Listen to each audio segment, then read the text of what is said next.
Travailler à Kaboul, c'est travailler avec un risque quasi permanent.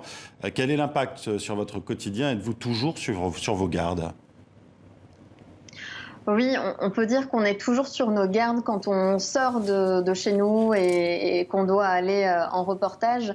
Ce qu'il faut dire, c'est que c'est possible. Il y a une vie à Kaboul. C'est pas cette situation de guerre n'est pas celle d'un pays où il y a des bombes qui tombent tout le temps. C'est très particulier. Donc, quand on est à Kaboul, il y a plusieurs risques différents auxquels on doit faire face. Et donc, tout d'abord, il y a le risque d'attaque, mais on ne peut rien faire, on ne peut pas contrôler celui-ci.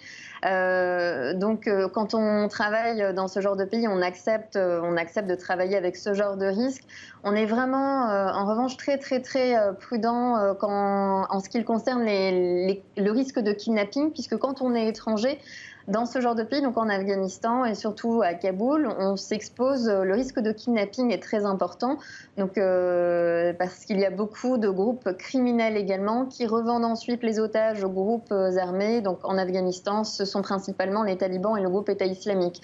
Donc on essaie vraiment de ne pas avoir d'habitude. Le principe, c'est d'avoir un low profile, donc c'est d'être le plus discret possible, de se fondre dans la masse et donc de ne pas avoir d'habitude. Donc on ne va pas à des rendez-vous aux mêmes heures chaque jour. On essaie vraiment de rompre les habitudes, d'aller à des endroits différents, de rencontrer nos interlocuteurs à des endroits différents. Et comme ça, on s'expose moins à être repéré finalement par des groupes criminels qui potentiellement pourraient être intéressés pour un kidnapping, parce qu'être étranger, c'est être une monnaie d'échange aussi. Pour une rançon. Une question plus classique maintenant qu'on doit vous poser souvent. Est-ce qu'en tant que journaliste et aussi en tant que femme, c'est plus compliqué de faire ce travail, notamment en Afghanistan? Alors, je dirais que non, parce que quand on est une femme étrangère, on est en Afghanistan un peu un troisième genre, si on peut dire, puisqu'on n'est pas vraiment une femme comme les Afghanes. On a des droits particuliers, on fonctionne différemment. Donc on nous donne des accès auxquels on ne donnerait pas aux femmes afghanes. Je pense que c'est même plus facile d'être une femme journaliste en Afghanistan que d'être un homme, parce que finalement on a accès aux femmes et on a accès aux hommes. Et ça, c'est une chance énorme dans un pays où il y a une vraie ségrégation et où les hommes n'ont pas accès aux femmes. Donc on arrive surtout dans les villages, quand on arrive dans les villages et qu'on veut interviewer des femmes, Charzy par exemple, lui, il n'a pas accès aux femmes, il ne peut pas entrer dans les pièces où les femmes se trouvent, où les femmes disparaissent quand on entre dans les maisons.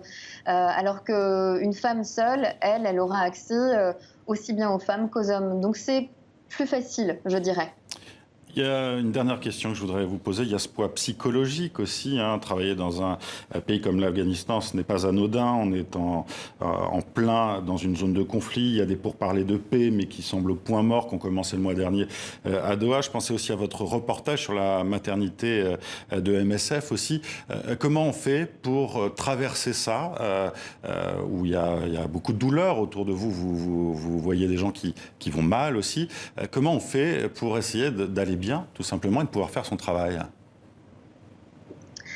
Je dirais que c'est la vie quotidienne qui aide à supporter tout ça, puisque oui, il y a des moments très très difficiles et ce reportage a été très difficile à tourner pour Charzib et moi, puisqu'on était vraiment dans l'intimité de ces papas qui venaient à la recherche de leur bébé, qui étaient confrontés aussi à la difficulté de devoir prouver leur identité.